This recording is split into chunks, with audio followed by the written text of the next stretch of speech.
sociedad de las ideas, y el tema de hoy es control de calidad en los laboratorios de tamiz neonatal. Actualmente tenemos a muy importantes ponentes que nos van a hablar al respecto y vamos a generar una discusión que consideramos va a ser muy interesante e importante para este tema. Como primera parte vamos a ver a la doctora en ciencias Marcela Villarreal, que nos viene a dar los temas específicamente sobre los procesos de automatización en los laboratorios de tamiz neonatal y los sistemas de información que juegan un papel importantísimo en el control de calidad. Posteriormente abordaremos algunas preguntas específicas a nuestra amiga la química Mirna López Atrejo, quien nos hablará sobre algunos temas en la parte analítica. La doctora Erika García Flores, que es su directora de Atención al Recién Nacido y Prevención de la Discapacidad en el Centro Nacional de Equidad de Género y Salud Reproductiva, abordará la parte preanalítica y posteriormente comentaremos desde la sociedad la parte postanalítica. Y después de esto queda abierto una parte a discusión. Posteriormente tendremos preguntas de todo el auditorio que se van a responder por nuestros panelistas que contamos el día de hoy. Entonces pedimos a la doctora Marcela si por favor nos puede presentar todo este panorama tan interesante que es la automatización de los equipos y los sistemas de información. Muchas gracias, doctora. Bueno, pues inicio con la presentación. Es una pequeña presentación, es muy breve en cuanto al tamiz neonatal. El papel importante, como usted lo menciona, de la calidad en los laboratorios de tamiz y que los sistemas que se implementen que se han implementado en el tiempo, a través del tiempo y ahora que se implementen a partir de ahora que se empieza a ampliar el tamiz en México, pues deben ser sistemas que nos permitan trabajar con un gran control de calidad, puesto que estamos jugando con la salud de los bebés, es lo que está en juego y es lo que nosotros tenemos que cuidar. Entonces los sistemas que debemos trabajar deben ser sistemas altamente especializados, de preferencia automatizados, lo que nos va a garantizar que estemos trabajando con mayor calidad, con mayor repetibilidad de resultados y con menor probabilidad de error. Entonces quiero iniciar la presentación. La presentación se titula Tamiz neonatal y bueno, voy a iniciar. Muchos de ustedes ya saben que el tamiz neonatal es simplemente la identificación de un desorden en individuos aparentemente sanos, en este caso son bebés, donde todos pues son similares al nacer, todos son lindos cuando son chiquitos, no se detecta en ellos alguna deficiencia. Cuando es una deficiencia metabólica no es detectable a simple vista en la mayoría de los casos. Y bueno, estos bebés son entonces identificados a través de un tamiz metabólico. Se hacen individuos aparentemente sanos cuando aún no hay síntomas importantes y cuando todavía se pueden detener los estragos de esta enfermedad metabólica. Entonces, el tamiz neonatal es la identificación de un desorden en individuos aparentemente sanos que están en riesgo de un desorden específico. Esto justifica una subsecuente prueba diagnóstica o un procedimiento que en ciertas circunstancias nos va a llevar a una acción preventiva directa. Entonces, después del tamiz siempre sigue un diagnóstico que nos va a confirmar una enfermedad y nos va a decir por dónde podemos nosotros atacarla. No todas las enfermedades, como sabemos, son tamizables. Sin embargo, ahorita ya los sistemas avanzados de tamiz neonatal nos permiten ya un tamizaje hasta de 70 desórdenes. PerkinElmer tiene el beneficio de contar con tecnología tan avanzada que nos permite ya el tamizaje hasta de 70 desórdenes. Sin embargo, los más comunes pues son abarcados por el tamiz neonatal que conocemos, el tamiz neonatal básico y el tamiz neonatal ampliado. Estas enfermedades cumplen ciertas reglas para ser enfermedades tamizables. Por ejemplo, son importantes problemas de salud. Debe aceptarse un tratamiento para dicha condición. Todas estas enfermedades deben tener un tratamiento, puesto que se deben detectar en bebés que nacen sanos, que todavía no sufren esos estragos de esas deficiencias y donde todavía se puede detener esos estragos. Entonces debe contarse con un tratamiento para esas enfermedades. Debe reconocerse un estado asintomático temprano. La historia natural de esa enfermedad debe conocerse. debe haber pruebas muy sensibles para la enfermedad y obviamente trabajar con un alto sistema de calidad. Las enfermedades, al detectarlas, nos van a permitir detener esos estragos, como son los que se mencionan aquí en la presentación, en la parte en amarillo. Esas enfermedades que se mencionan aquí en amarillo nos causan muchos estragos, como son los que están en letras negras: retraso mental, crisis agudas en las primeras semanas o meses de vida, cataratas y ceguera, anemias, trastornos circulatorios, enfermedades del hígado, del riñón, del sistema inmune, alteraciones de la diferenciación sexual, problemas pulmonares y digestivos, trastornos musculares, cardíacos o muerte súbita. Todos estos se presentan en las enfermedades más comunes que es posible detectar a través del tamiz neonatal. Y bueno, el tamiz neonatal pues debe ser un sistema entonces muy controlado, no nada más a la hora de tratar la muestra en el laboratorio o en la parte analítica, sino desde la parte preanalítica, cuando se lleva a cabo la colección de la muestra. Es posible tener un control en ese momento, desde dar seguimiento a los pacientes, dar seguimiento de esas muestras, de qué clínicas vienen, cómo fueron tomadas, en qué calidad tienen esas muestras que nos llegan al laboratorio antes de analizarlas. Desde ahí nosotros ya tenemos que tener un sistema controlado. Una vez que llega al laboratorio, nosotros debemos tener mucha calidad en la información que nos llega.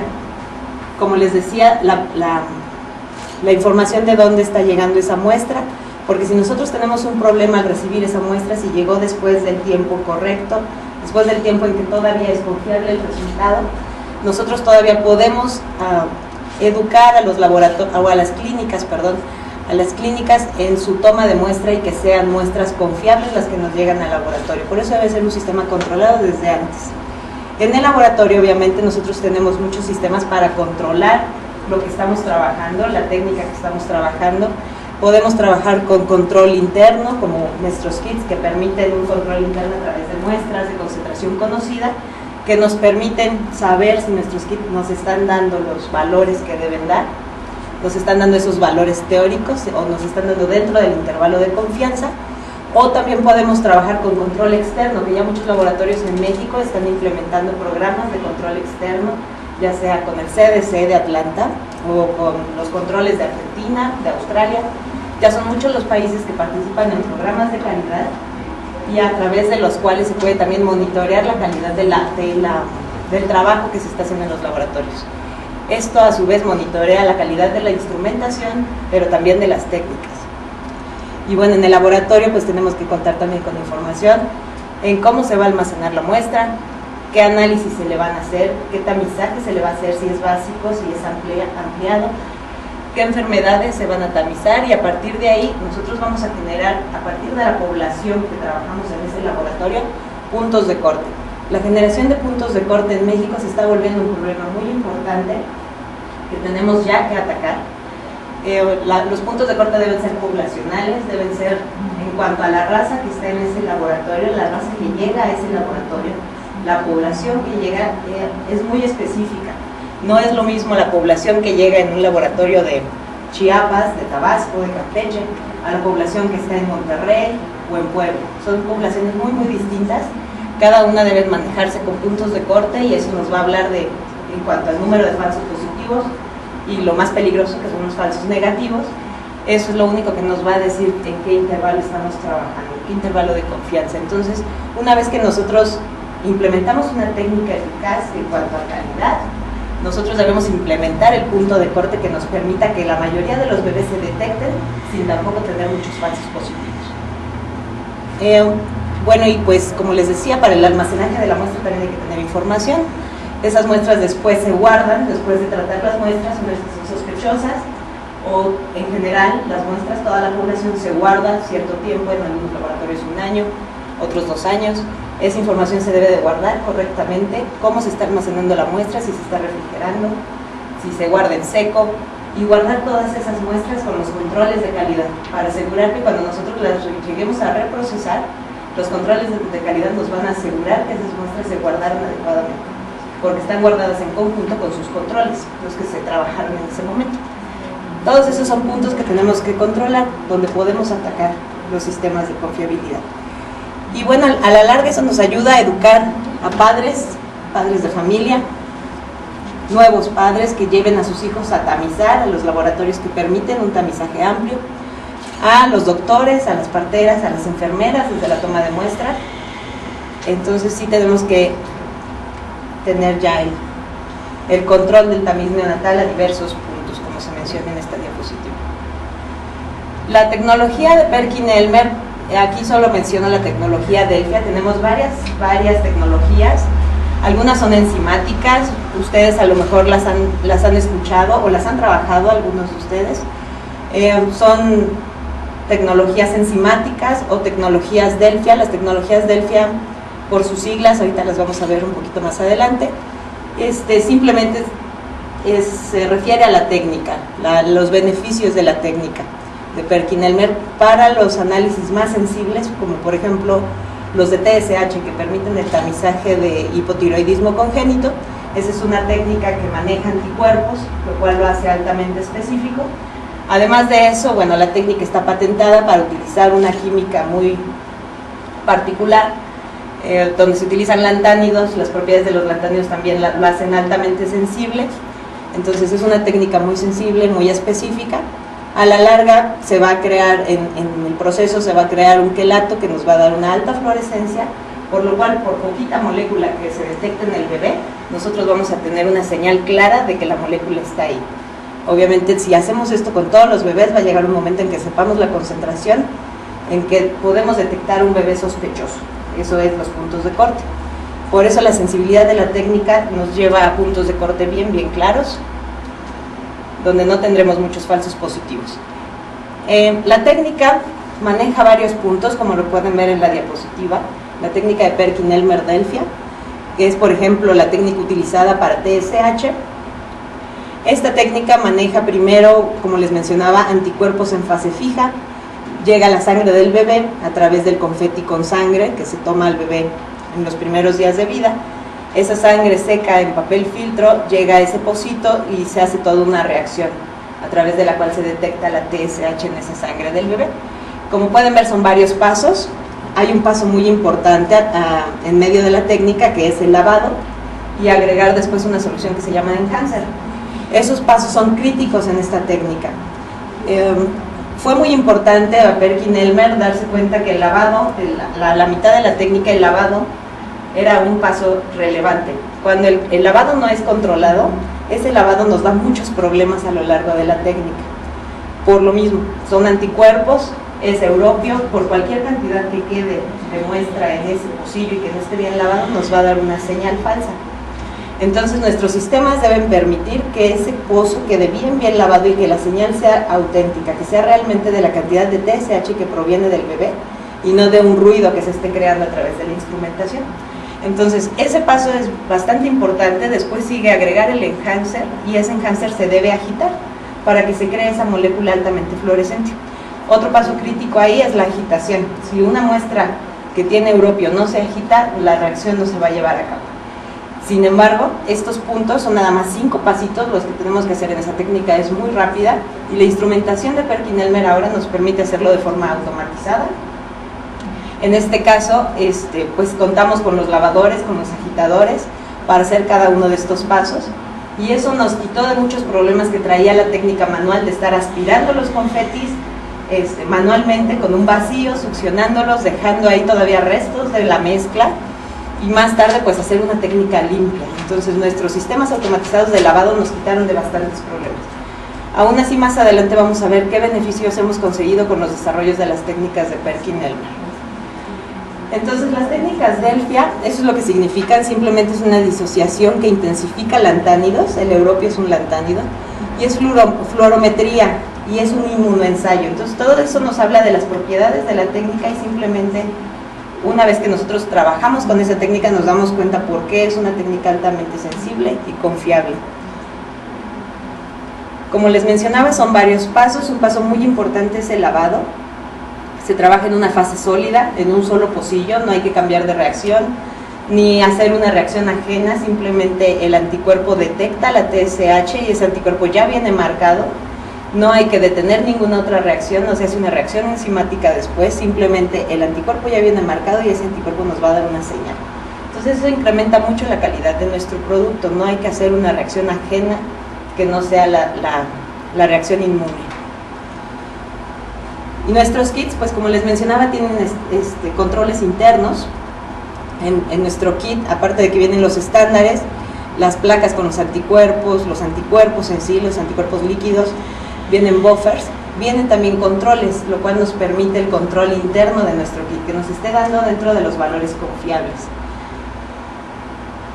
Nuestra técnica, bueno, después de perforar las muestras, además de los controles y los estándares o calibradores, después de las manchas de sangre seca en papel filtro, bueno, esas manchas se perforan, se agregan en una plaquita de plástico. Esa plaquita de 96 pozos, como les menciono, no vamos a cambiar de reacción, todo se va a llevar a cabo en ese pocito. Y vamos a utilizar, ya lo utilizan en México en varios laboratorios, la técnica manual. Después del perforador se utiliza un agitador, se utiliza un lavador. Este lavador, como les menciono, ahorita ya es un lavador removedor, remueve toda la reacción, lava perfectamente y nos deja un pocillo limpio para ver la reacción de TSH y al final la lectura de la placa. Sin embargo, nosotros tenemos ya equipos bien automatizados donde se hacen ya todos estos procesos. Simplemente se pasa de la perforación, me voy a regresar un poco aquí, después de la perforación, simplemente hay que introducir esas placas a un sistema totalmente automatizado. Esto para las técnicas Delfia, para todas las técnicas que llevan anticuerpos. ¿Qué pasa con las técnicas enzimáticas que manejamos? Por ejemplo, la de fenilcetonuria, que detectamos fenilalanina, o por ejemplo la de galactosa, que podemos detectar la galactosa uridiltransferasa o la galactosa total. Esas técnicas son enzimáticas. ¿Qué pasa con esas técnicas? Tenemos otros instrumentos que son aún mayores que o sea, con la capacidad mayor, tienen hasta capacidad de 23 placas, y es totalmente automatizado, o sea, no nos restringimos nada más a las técnicas Delfia, sino ya están elaborándose, o ya se introdujeron en Estados Unidos, donde Perkin-Elmer es la marca por excelencia. Ya se introdujeron los equipos de 23 placas para hacer técnicas enzimáticas y Delfia. Sin embargo, en México se cuenta con estos equipos automatizados de las técnicas Delfia. Este equipo se llama Autodelfia, es un equipo que permite la entrada de 12 placas al mismo tiempo. Como les mencionaba, se pueden manejar las diferentes técnicas Delfia, como la de fibrosis quística, la de hipotiroidismo congénito, la de hiperplasia adrenal congénita. No sé si se me está yendo alguna otra. Pero las técnicas Delfia son las que se pueden introducir en este equipo. Y se pueden manejar diferentes técnicas al mismo tiempo, 3 placas de una, 4 de otra, no es necesario que sea una sola técnica. Entonces esto nos beneficia mucho en tiempo, pero sobre todo en la calidad, porque es un solo instrumento trabajando todas las muestras al mismo tiempo y hasta pueden ser diferentes reactivos. Entonces no vamos a estar metiendo mano, no vamos a estar manipulando esos resultados, no vamos a... si hoy hizo calor no va a haber una variación porque ese equipo está totalmente regulado en cuanto a su interior, en cuanto al trabajo dentro del equipo. No va a haber una variación como hay en la técnica manual, paso a paso. Si de por sí es un sistema de alta calidad el sistema manual, este equipo todavía nos disminuye bastante los problemas que pudiéramos tener en cuanto a repetibilidad, reproducibilidad o coeficientes de variación. Y como les mencionaba, la técnica son 5 pasos. Esta es la técnica de TSH, es una técnica Delfia. Es una técnica muy sencillita, sin embargo cuando se hace de forma manual pues sí hay pipeteo, hay lavados, que se tiene que cambiar la plaquita de un equipo a otro, donde hay un poquito más de manipulación, lo cual en los equipos automatizados pues ya se ha visto bastante disminuido. En cuanto al software, nuestro software trabaja en base MS2, es donde se programan los equipos para trabajar después con el equipo se programa en cuanto a estándares, en cuanto a concentraciones de controles, se programa en MS2, sin embargo se trabaja a través de una interfase, una workstation de cada instrumento. En el caso de la Autodelfia ya simplemente tenemos que monitorear la workstation, ahí ya no trabajamos en MS2, que es una base Windows, y todo se programa desde la workstation. En la parte manual todavía tenemos que programar un poquito en MS2, y hacer el trabajo en la workstation después para dar nada más start. Pero son sistemas realmente muy sencillos donde nosotros podemos ir monitoreando la fluorescencia de cada pozo desde la curva estándar hasta ver impresos nuestros resultados. Y lo podemos ver, todas las placas indican que se debe hacer una curva estándar y se debe hacer una corrida de controles mínimo por duplicado, lo cual nos permite tener a su vez los resultados en cuanto a curva estándar, que aquí se ve. Este es un ejemplo para TSH. Y en cuanto a controles, nos permite las gráficas de Levy-Jennings, por ejemplo, que vemos ahí a la derecha. Eso nos permite monitorear cómo están trabajando nuestros controles a lo largo de un periodo de tiempo, o en un periodo de tiempo. Podemos ver ahí la variación de nuestros controles, pero siempre trabajando dentro de las dos desviaciones estándar. Y pues obviamente los que manejamos laboratorios clínicos o los que trabajamos alguna vez en un laboratorio clínico sabemos que hay ciertas reglas que nos permiten monitorear el desempeño de esos controles, como las leyes de Westgard, por ejemplo, que nos permiten detectar cuando hay un error sistemático, cuando hay un error aleatorio, y entonces podemos culpar a los ingenieros y entonces nos llaman a los proveedores y nos dicen: ingenieros, hay un problema con el equipo, o al revés, nosotros podemos decir: hay un problema aleatorio, los controles se están dando de tal forma y vamos a ayudar al químico, vamos a apoyar al químico en que los controles estén entrando dentro de los valores confiables para que esas muestras no se nos vayan como falsos. Esas curvas están, toda esa información viene en nuestros insertos, cada una de nuestras técnicas. Viene bien desarrollado su inserto, viene la forma de la curva, cómo debe dar esa curva, cuándo debe ser lineal, cuándo debe ser sigmoidea, cuándo debe ser inversamente proporcional pero lineal. Y no debemos despegarnos de esas condiciones que nos deben dar los insertos. Cuando nosotros no estamos viendo lo que el proveedor nos dice en sus insertos, hay un problema. Uno, o debemos tener más apoyo de ellos, mejor capacitación y que nosotros saquemos bien los resultados, o hay un problema en la instrumentación o en la técnica, no es un sistema tan confiable para trabajar. Pero yo les puedo asegurar, PerkinElmer es una marca, como les digo, con años como excelencia en tamiz neonatal. Sus equipos ya están muy desarrollados para dar altos sistemas de calidad o altos resultados en cuanto a calidad. Podemos monitorear esta forma de las gráficas y todos esos resultados en cuanto a variabilidad, precisión, confiabilidad, las pueden encontrar en cada uno de nuestros insertos, y si ustedes hacen cualquier prueba de calidad, les garantizo que van a encontrar un alto grado de calidad en esos resultados, y muy comparable con lo que se encuentra en la teoría. En la teoría de los insertos, nosotros vamos a garantizar que cumplimos con esos estándares. Entonces, eso es todo por mi parte. En cuanto a la presentación, estoy abierta a preguntas. Esos son mis datos. Nos encontramos en PerkinElmer, soy soporte técnico. Cualquier duda que tengan en cuanto a la técnica o cualquier apoyo que puedan necesitar en cuanto a dudas de instrumentación o de técnicas, ahí me encuentran. Y pues muchas gracias. Bueno, pues muchas gracias, le agradecemos a Marcela por su interesante presentación, y continuaríamos en esta dinámica de explorar el control de calidad en los laboratorios de tamiz neonatal, y hemos ahora ampliado un poco más afuera de los laboratorios, porque el tamiz neonatal se conforma de la fase preanalítica, analítica y postanalítica, y durante un tiempo importante quizás el control de calidad ha estado un poco más trabajado en la parte analítica que la pre y la postanalítica. Hay varios países que ya han avanzado mucho en preanalítica y postanalítica, y en México hay algunas situaciones que todavía podemos reforzar. Como sabemos bien, el control de calidad, su principal objetivo es evaluar, y a través de esta evaluación poder analizar si hay acciones de mejora continua.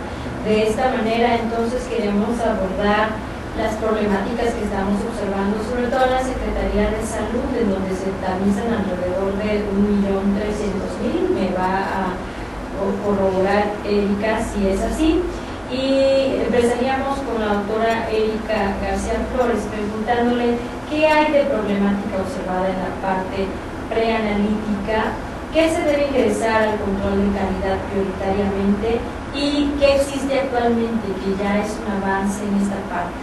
Sería muy interesante conocer la opinión que nos brindan cuando es la institución que más niños estatales.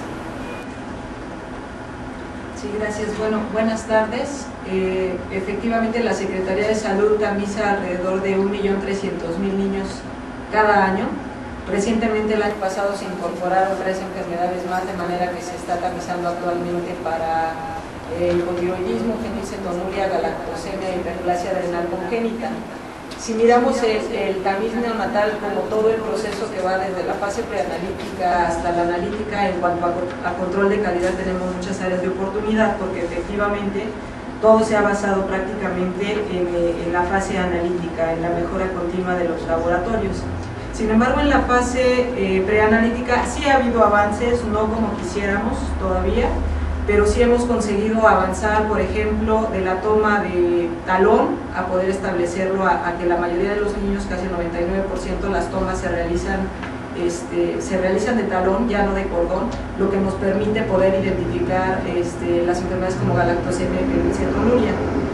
La oportunidad de la muestra la hemos mejorado, ya estamos en la mayoría, en el tercero y quinto día, sin embargo ahí tenemos áreas de oportunidad también, porque muchas de las mujeres que son egresadas muy pronto de los hospitales, que sucede en una gran cantidad de los casos, ya no regresan a tomarse el tamiz neonatal a las unidades de salud, y a veces son las caravanas o los auxiliares médicos quienes están tomando, sobre todo en las áreas más alejadas de los hospitales, van a tomar las muestras allá, y por supuesto se salen del rango de la fecha ideal de la toma de muestra. De ahí nos ligamos al envío oportuno, al empacado oportuno con las características adecuadas, y al envío oportuno de las muestras. Si bien es cierto que con el convenio de DHL se han acortado los tiempos de llegada al laboratorio, y esto es uno de los logros que ha tenido el programa de tamiz neonatal en cuanto a la fase preanalítica corresponde, todavía hay tiempos muy prolongados, sobre todo en lugares muy alejados. La llegada al sitio de recolección de DHL todavía es muy tardado. Entonces ahí estamos teniendo problemas, por ejemplo, para la galactosemia, porque no es que no tengamos casos de galactosemia, sino como es tan lábil, en los tiempos tan prolongados y a lo mejor en las condiciones no tan adecuadas o no óptimas para el traslado de las muestras y la conservación de las muestras, es donde estamos teniendo problemas. Y bueno, pues es un área de oportunidad y que debemos trabajar para mejorar la calidad en ello. Y por otro lado, también el sistema de información.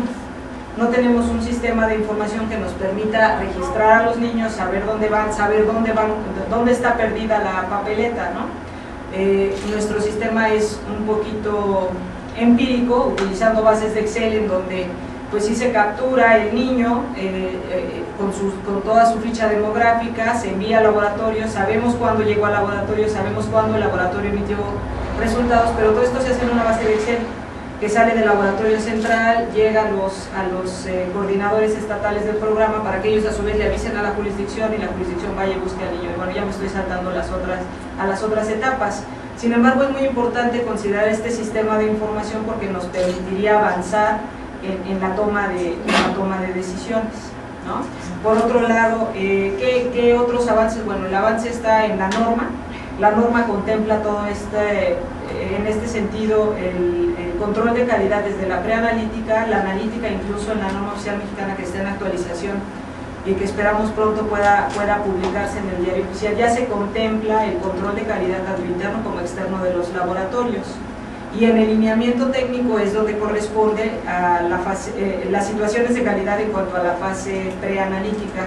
Vienen las características del papel, cómo se debe tomar la muestra, las características de la lanceta, las características del empacado y el envío, y los tiempos en los que debe ser enviado al laboratorio. Sin embargo, en todas esas, sin duda, tenemos mucho que trabajar para tener un control de calidad adecuado. Muchas gracias, doctora Erika. Y pasaríamos a la parte analítica, y pediríamos a la clínica que de igual manera hiciéramos un análisis en relación a qué hay de problemática observada en esta parte analítica, qué debe ingresar al control de calidad prioritariamente y qué existe actualmente que sabemos aquí ya hay una base mucho más simple. Gracias, buenas tardes. Bueno, como bien han mencionado la doctora Liliana Martínez y la doctora Marcela Villarreal, la parte analítica es la que más ha avanzado en el control de calidad de los laboratorios. Sin embargo, existen muchas áreas de oportunidad que podemos mejorar. ¿Qué podemos mejorar? Bueno, vamos a empezar por ver las diferencias entre certificación y acreditación. Es importante, ya que tenemos avanzado cosas, que pasemos al siguiente estado. Hay que buscar acreditar nuestros laboratorios ante instituciones reconocidas internacionalmente. Estamos hablando de la EMA, de la ISO 15789 o cumplir con la 166 que es mexicana. Para esto, bueno, tenemos que tomar en consideración varios puntos. El personal. El personal debe estar capacitado continuamente y debe haber registros de la capacitación de ese personal. También debemos considerar las instalaciones y las condiciones ambientales. El equipo de laboratorio es muy importante que contemos con equipos que se encuentren verificados, que cuenten con su mantenimiento. Estos mantenimientos deben ser programados, debemos de tener calendarizados los mantenimientos que se van a realizar a través del tiempo. Y bueno, el número de mantenimientos y tipo de mantenimiento van a ir en función de las muestras que se tamicen en cada uno de estos laboratorios. Tenemos que tener carpetas de los mantenimientos y de uso de cada uno de los equipos que se utilizan en los laboratorios. También podemos implementar tenemos que implementar los controles de calidad tanto internos como externos. Como mencionaba la doctora Marcela Villarreal, los controles internos podemos utilizar los puntos control y definir cuántas desviaciones estándar del valor nominal nos podemos salir. Nosotros establecemos una desviación estándar, dos desviaciones estándar. Esto también va a ir en función de si los procesos están o no automatizados. Evidentemente, un proceso que se encuentra automatizado va a dar una variación menor y podemos cerrar entonces nuestros controles de calidad.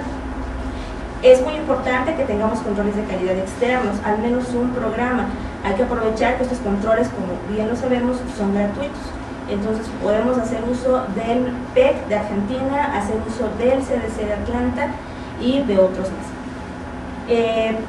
Es importante, por ejemplo, si la gente conoce el programa de evaluación externa de calidad del PEC, el PEC, por ejemplo, hace la comparación entre laboratorios, entre técnicas, y ahí nos podemos dar cuenta qué técnica está saliendo mejor, cuál técnica se acerca más al valor nominal, y también lo que hace es evaluar la competencia técnica del laboratorio en relación a la asertividad clínica.